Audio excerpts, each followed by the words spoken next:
What's up, Metal Summoners? It is so great to see you guys as always. Thank you for supporting the show. Thank you for supporting live music, getting out there on the road, buying merch, buying the records, and everything in between. It's myself and, of course, my co-host Angels and Steve's greatest pleasure to get to do what we do and bring such good things to you. We're going to rock out. I'm going to fly solo tonight.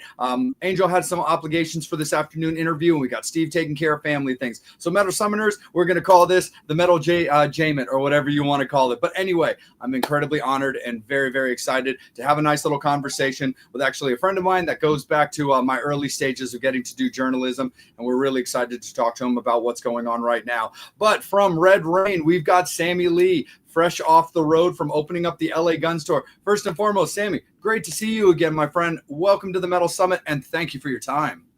Jay, as always, thanks for having me, and thanks for talking to me. That's number one. And we do go back a little way, so anytime you ever want to chat, all you got to do is call. And great to be here. Sorry I missed the other two gentlemen that aren't going to be here, but and you'll have to excuse me as well. I am tired. We literally just got out of traveling 30 minutes ago. So thank you for fitting me into the schedule as well.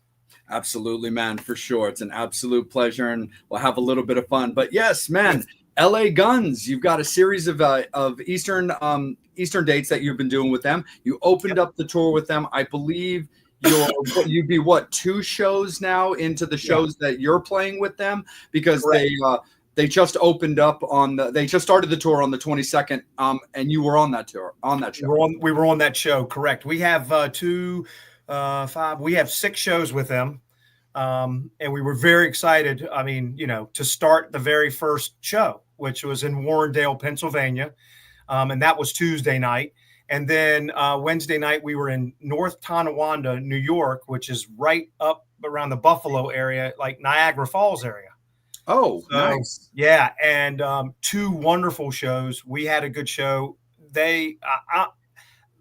And I know what everybody says, I'm a fan. I really am a fan. I bought their very first album. I mean, Electric Gypsy, No Mercy, great stuff. So I've been a fan for a long time. So it's really exciting for us. And what even makes it more exciting is the whole band and their crew are like the most generous people. So it makes it work very well. Absolutely. I'm definitely right there with you. I love LA Guns. I love everything that they come out, shout out to your fallen but drum kit brethren and Stephen Riley, who we lost recently. But I mean, LA Guns is fantastic, and all of various incarnations of the band. The music was always so good, and it was always so solid. I've got a personal tie into the band now myself. I mean, Phil and Tracy have always been wonderful to me. They've always been very professional. They've always treated me very nicely when I've gotten to talk to them. But Ace and Johnny are 2 of my nearest and dearest. And Ace is really tight. Ace is my buddy. I saw him actually like 2 weeks ago in Nashville because myself and Angel went up there for the Rockin' Pod. Okay. Expo. I'm not sure if you're familiar with that. I am. I wasn't. I did, but I was able to read something about it and became a little more familiar with it. But yeah. Mm-hmm. Nice. Ace lives in Nashville now too, and he was one of the guests of there. So it was cool to also connect with my buddy and stuff like that. And when it comes to a tour like this with a band that's established like that, being a fan, of course, that's how you get into music, but also, you've always been known as a very consummate professional, and Red Rain also very much reflects that. But how do you look at shows like this? Because you also have history doing similar runs with bands like Tesla. That's correct. Mm-hmm. So the thing is I'm very lucky in the sense that I play with guys that are professional, and I'm only speaking for my camp. I'm sure everybody has their band that's camp, but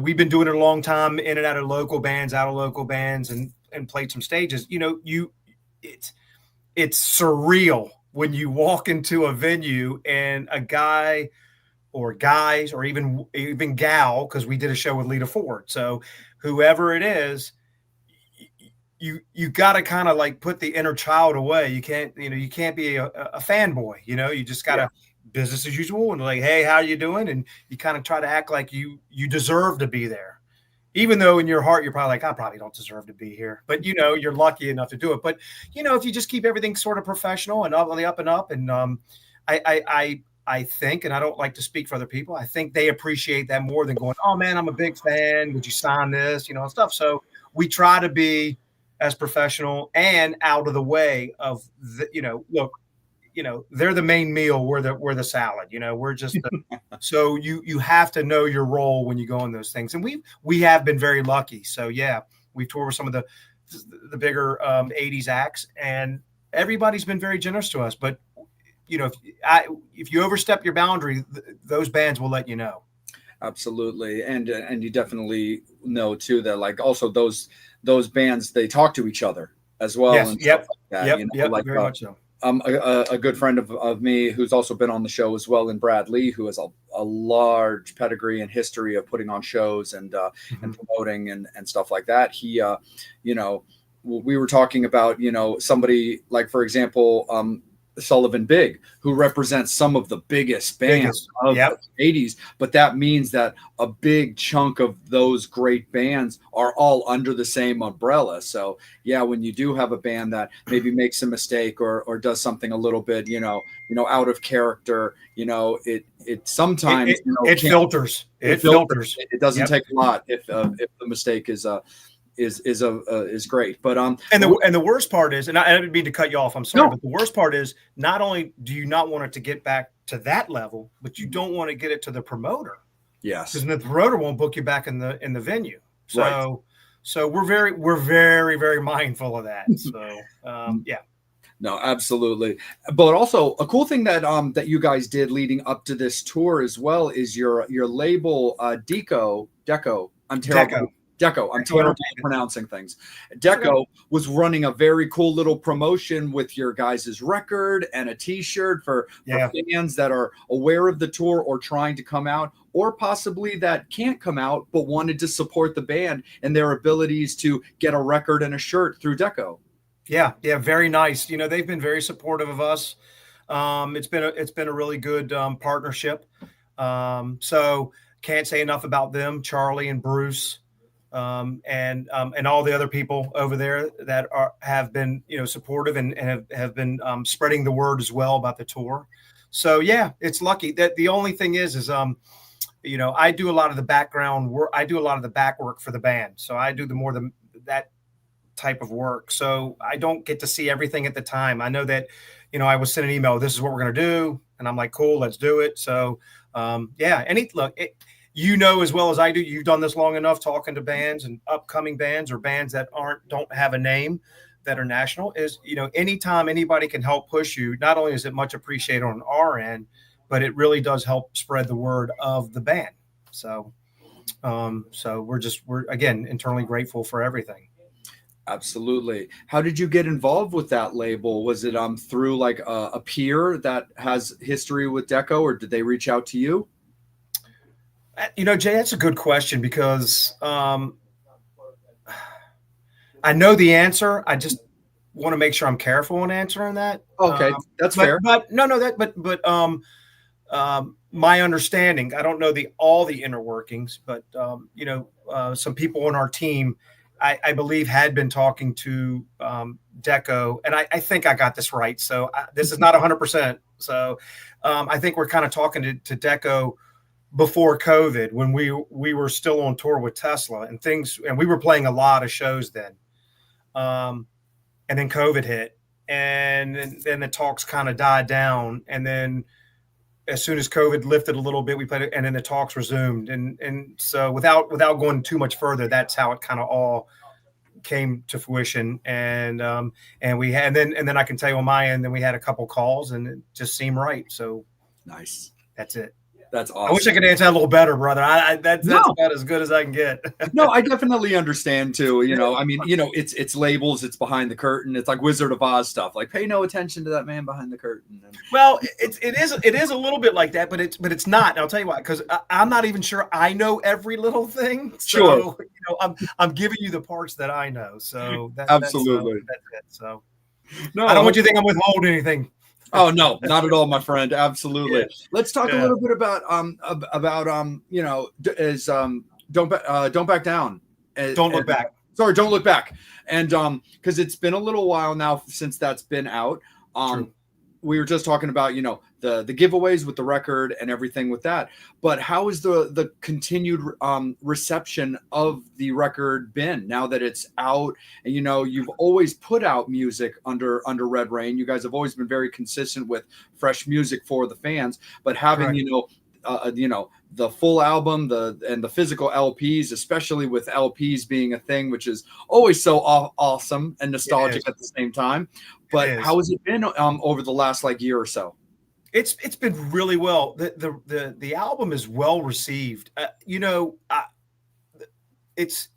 try to explain to people it's like a COVID album, and really, if you look at, with the exception of one or two songs, it really is about the time period of COVID.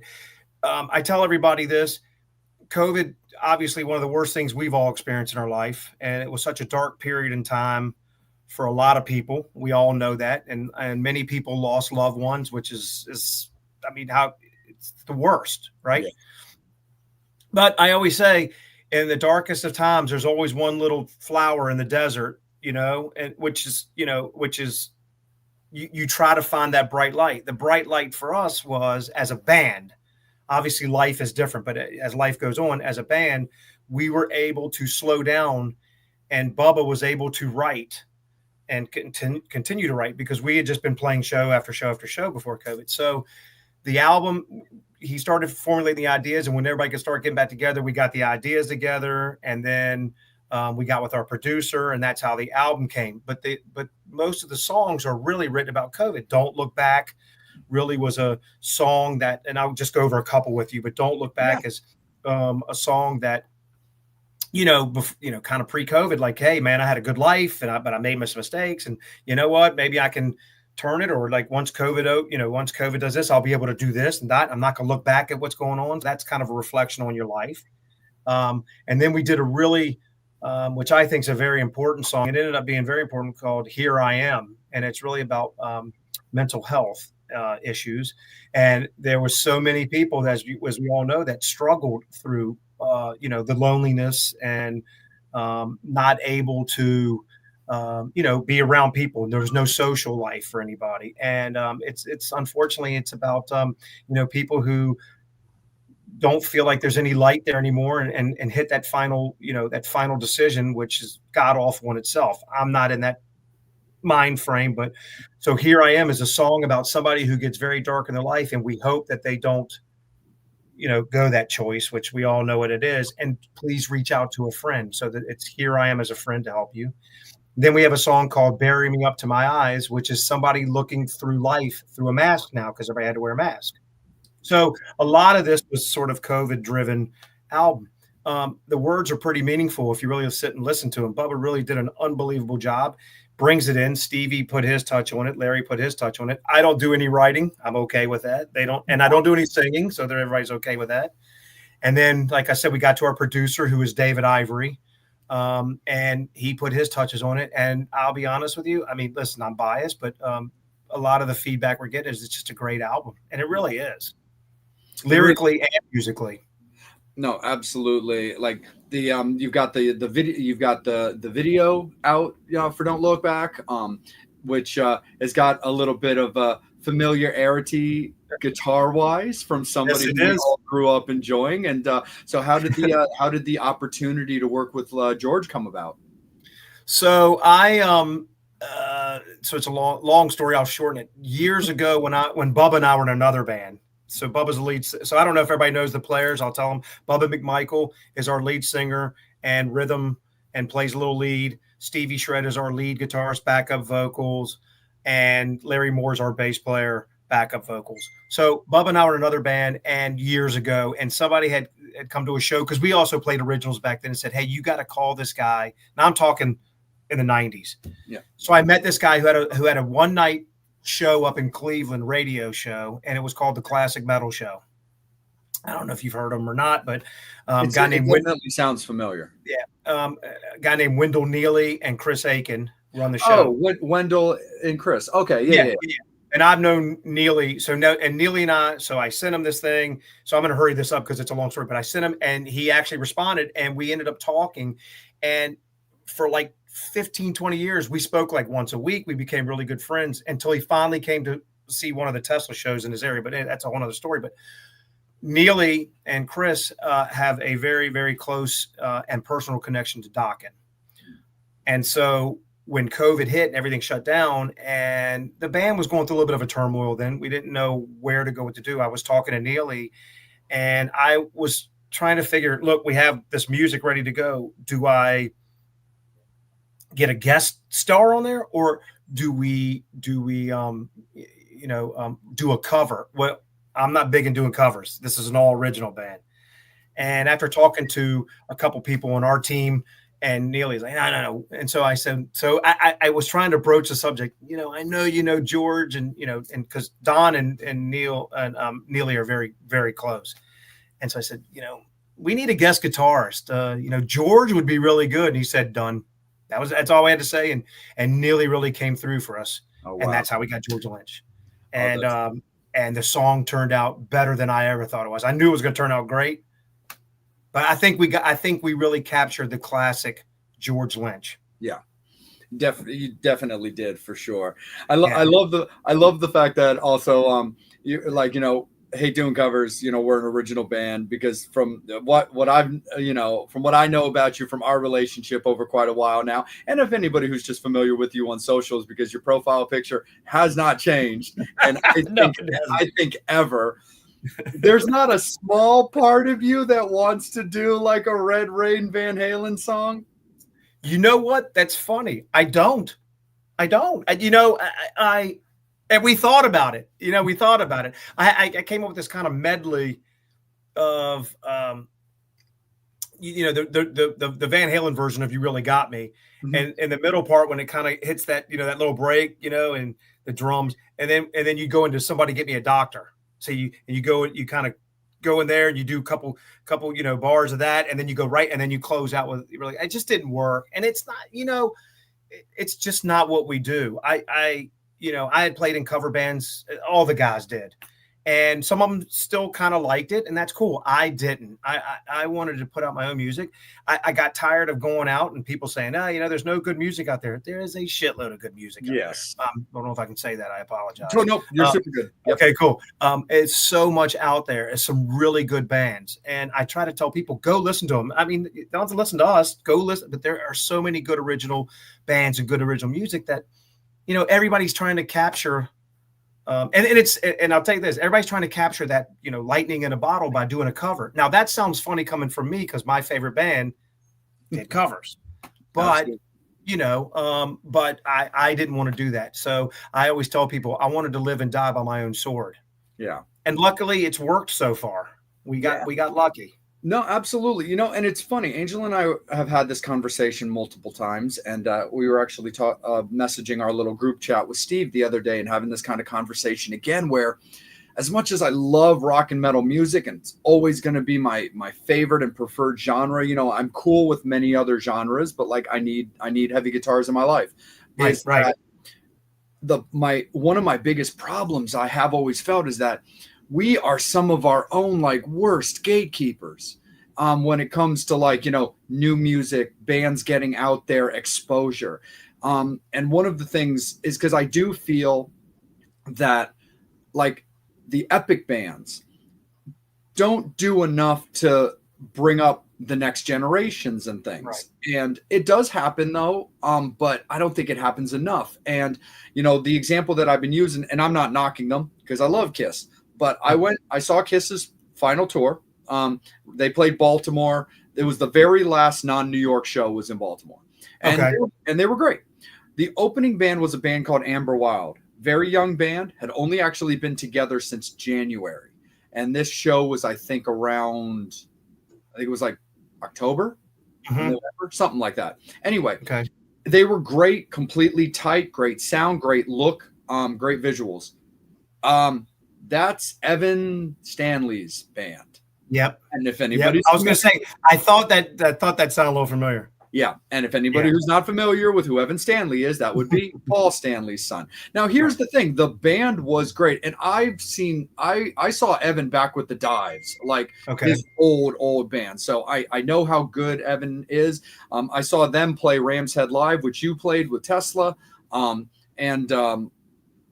it was great, but it's kind of part of that where it's like, I love the fact that it's this solid band, and they didn't, the definitely wasn't a band that was going to like punk out or like screw the opportunity, but like there's still this small part of me that's like, oh come on, they have so many unseen opportunities that could probably happen. But again, I really like the music. I thought they were great. But even a band like Motley Crue, who I really love, there was that giant arena tour that they did last year. And even the quote unquote farewell tour. I thought they could have done better with that, where they had Alice Cooper opening up the farewell tour, which personally I thought was absolutely crazy. Because I wouldn't put Alice Cooper on before my band. I wouldn't want to go on stage. Absolutely. But even with the arena tour, I mean, it's Motley, it's Poison, it's Def Leppard, it's Joan Jett, all who are just going to kill. And they had a band opening up called Classless Act, who I love. And I think they're great. I've talked with them. They're dolls, and they're a great band. And I was stoked for them. Also kind of felt for them because their sets like every day were like 30 minutes at like 5:30 in the afternoon when like the place is still filling up. But anyway, I just would have I'd love to see more upper echelon bands that do more to push other great original bands out there. And I think that your band is a testament to that because, I mean, you guys are veterans. You've been around for a long time, but I love the fact that you tour with bands like Tesla, like with LA Guns, because I do think that those bands, for example, have a very good reputation for having, proper choices in the bands that tour with them and make good decisions in that, where they can easily call up their colleagues on speed dial, and it could be an LA Guns and Fast Pussycat tour like every single time, or Guns and Bullet Boys or Faster and Lizzie Borden or whoever. I love the fact that and I know there's a lot of background information on this as well that's going to involve booking agents, record labels, stuff like that. Yeah. I super duper get it. But I definitely love the fact that your band, being fully original and always having been original, has these opportunities to open for these other bands as well, and not have to feel like you were just kind of like plucked and dropped on there and hoping that the music meshes correctly. Because, I do think you guys take such care in your craft and your style and your writing that it transitions very well to the bands that you tour with. Yeah, thank you. And it does. And that's really well said. I mean, it's there is a lot that goes into having a band sort of like us open for another band. It is a process, and it's not an easy one. Yeah. That is sort of the truth. But, we, like every other band, we're no different from Classless Act and Evan Stanley's band. You got to make an impression. And so how do you do that? And, that's so there's ways that we think we do it. We like for instance, when we did the set list for the show, I mean, I like you said, heavy guitar. We have a 30-minute set, and it's some of a little bit of our heavier, more, really two guitar, just bang it out of your head riffs. So, there's little ways that you can try to make an impact. You never know if it's going to work. And as well as I do, bands, music, it's all subjective. Yeah. You might find somebody who loves Motley Crue and loves Def Leppard and doesn't like a band that sounds just like both of them. You know what I mean? It's like, it's crazy. So you just got to find that happiness and that middle ground. I don't know. I also believe that, and I could be wrong again, but going and talking to people, I think music is sort of a dying breed a little bit. I don't think it means as much to people. Yeah. What I mean by that was when I was young, and I know this sounds funny, but when I heard Van Halen 1 for the first time, it changed my life. Because Van Halen 1 came out really when disco was still kind of the airwaves, and it was just this raw, guitar-laden, heavy drums, heavy bass, and this Tarzan jungle dude, and it's like, wow. I mean, this, and it did. And you buy the albums and you look at the covers and the sleeves and the words. And I just don't think people do that anymore. I think if you don't capture the attention in a minute, maybe, I don't know. Yeah. I don't like to speak for other people. It's what I feel and sort of what you see a little bit. So, So it's good to have bands like that out there, but I also will say I think it's becoming harder to sustain. I think so too. I'm super stoked because not this weekend, like 2 days from now, but next weekend is the M3 Festival in Merriweather, and David Lee Roth is headlining Saturday night. And I won't be there. Yeah, because we have to be ready for Sunday. We're going to be at in Virginia Beach. That's our last show. Oh, really? Yeah, that's our last show with the Guns. So. Oh, gotcha, man. But yeah, so I'm looking forward to that. And don't get me wrong, like I read it all, I see it all. I'm not going to get into some like diatribe, conversation about like how they perform now versus how they perform then. I'm excited for it. I've never seen David solo. I've seen him with Van Halen. I got to see them back when Eddie was still with us. Well, anybody who saw Van Halen got to see them when Eddie was still alive. But you saw him with Wolfie. I saw him with Wolfie, yeah. Yeah. Okay. And it was it was great, and I really enjoyed it. I went to where the fuck did I go? It was in I went up to Camden, New Jersey. I really like the venue that's up there. Okay. I think it was called the BB&T Bank Center or something, or Susquehanna Center or something. It's like a giant open air style, very similar to Merriweather Post Pavilion here in Maryland, if you're familiar with that. But anyway, it was great. I had a great time with that. And the only video that I took was them playing Hot for Teacher, because it's still my favorite song to this day. And I thought they did a really great job, and I enjoyed that. But I've never seen David solo, and I'm excited at the possibility of like seeing some of those songs live. Absolutely. I'm sure we're going to get our fair share of Van Halen stuff. I wouldn't doubt it. But like the possibility of getting like, hearing Paradise done live, or perhaps hearing, California Girls, their Beach Boys cover, or Just a Gigolo or something, like all those cool, like David Lee Roth fun, cover / originals that he did, whether it was Eat It and Smile or Skyscraper. Like, I'm excited for that opportunity. And if you're familiar, and if you're familiar with M3, whenever they put it out every year, I mean, the keyboard warriors come out in droves to do their thing, which is just kind of the way it is. But at the same time, and again, look, I'm one of the biggest fans, and actually, just to give you, when Van Halen, when the original Van Halen split, I went more following Dave, because I mean Dave. And hero is a tough word, because our real heroes are the people who, we don't need to go on that. They'll protect our freedom and all that other stuff, the real heroes. But we also have rock heroes or sports heroes and so on. My rock hero is David Lee Roth. It was just his mannerism and the way he carried himself. I mean, that's what rock and roll's about. Mm-hmm. Does he sing like he used to? Absolutely not. Does he hit the high notes? No. Is his voice as good as it was? No. But the one thing about David Lee Roth, and I went to those shows too, but I saw the original Van Halen as well. The one thing about him is, no matter how old he is and what he can't do, when he walks that stage, I looked at the crowd, he commands people watching him. And that, that's a rock star. Yeah. And there's not a lot, everybody calls a band a rock star. Steven Tyler's a rock star. Yeah. Axl Rose is a rock star. David Lee Roth is a rock star. Jim Dandy.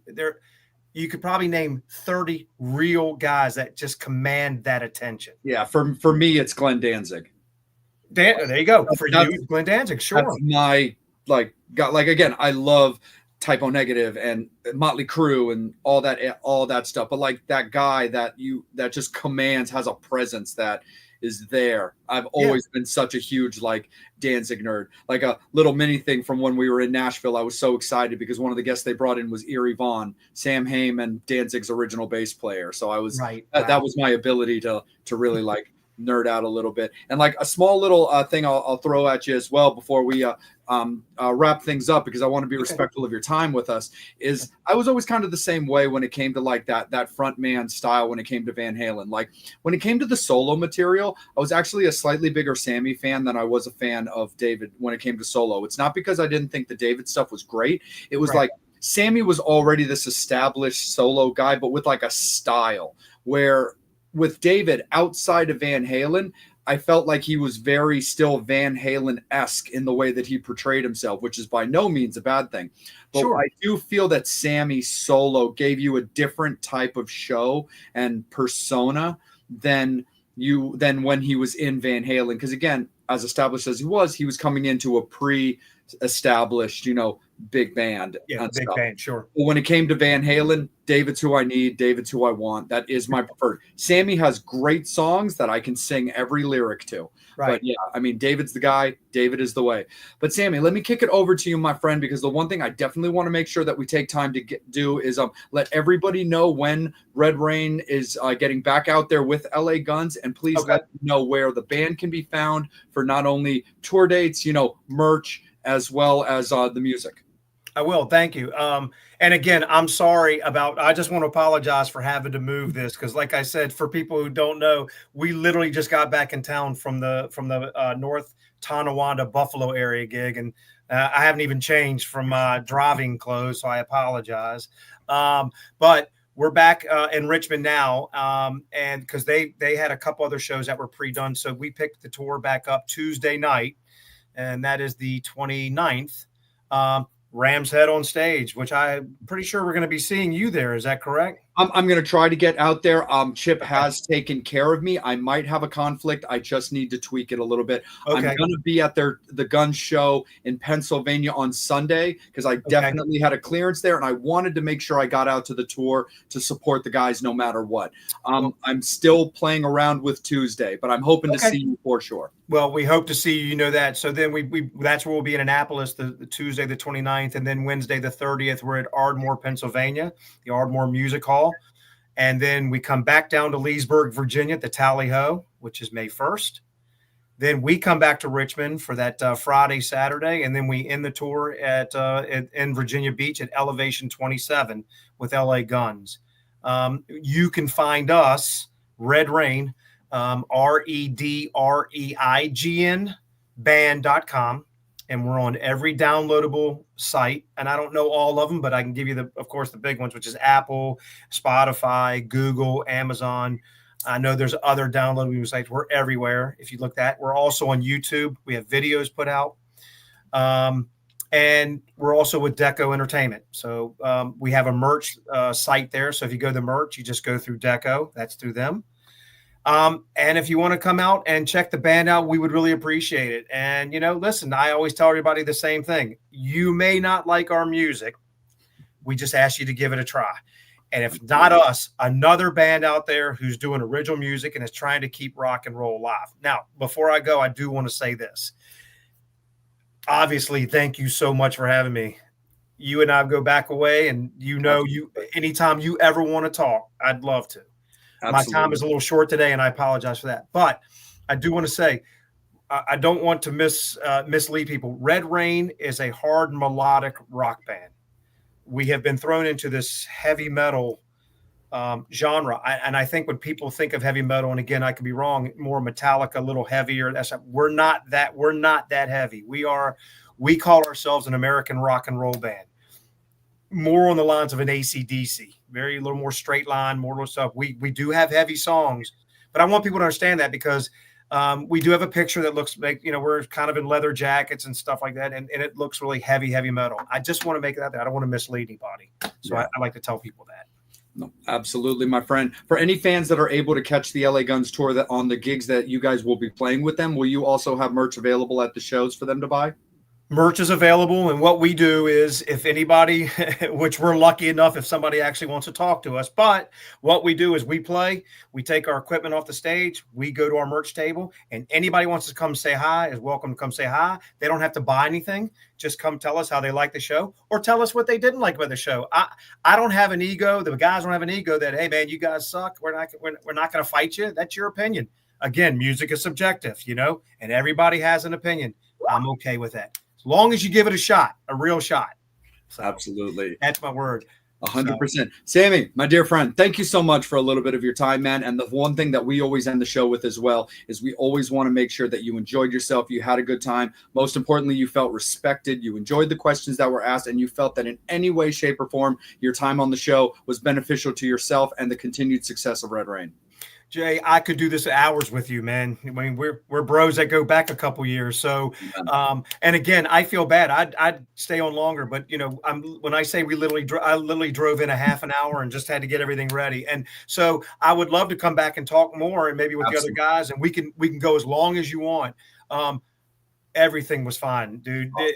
You know what, man? You've always asked the right questions, and maybe I've talked a little too much, or bullshit a little bit. But bottom line is, I really appreciate being on here. You guys ever need me, I'm always welcome to come on. I'm always willing to come on. Excuse me, and you're welcome. But thank you so much. But please tell the other guys, I'm sorry I missed them. But whatever you need, you know where I am, and you know how to get in touch with me. 100%, my friend. Absolutely. Metal Summoners, we love you guys. Thank you guys so much. On behalf of Sammy Lee as well as Red Rain, we appreciate his time. Make sure you guys are checking him out on the LA Guns tour for the next few dates that they've got going, starting back up again at Ram's Head on Stage in Annapolis. Make sure that you're following them on all of their socials so that way you know where you can find them and you know where to be. Make sure you're following the Metal Summit on our Facebook and our YouTube pages in particular. Like and subscribe. That is where you're watching the interview right now. That's where you're seeing Sammy. But also, please make sure that you're following us on our Instagram page, because when we put out our announcements about the guests, that's where they go first. We really, really appreciate you guys. Again, thank you so much for supporting live music, supporting these interviews, and supporting the bands, because we have no show without the bands wanting to talk to us about everything that they've got going on. So again, on behalf of Sammy Lee, on behalf of Angel, you can follow him at Angel Alamo 78 on Instagram, as well as him on Facebook, and our beloved Psycho Steve at The Real Psycho Steve on Instagram, as well as PsychoStevePresents.com. You can find me on Instagram at Salem.Vampire. You can also find me on Facebook as well. But we're going to let Sammy get on with his day and prepare for the rest of the tour. Sammy, I appreciate you, my friend. Metal Summoners, we love you guys to death. And on behalf of the Metal Summit, on behalf of Red Rain, we will see you soon and in a few hours, as we are on back again tonight. And we're going to have Joey Casada from ZO2 joining us for a little chat as well. So we'll see you guys in a few hours, and you will see Sammy Lee on the road. Take care, everybody. Be good to each other. As always, you've been watching the Metal Summit.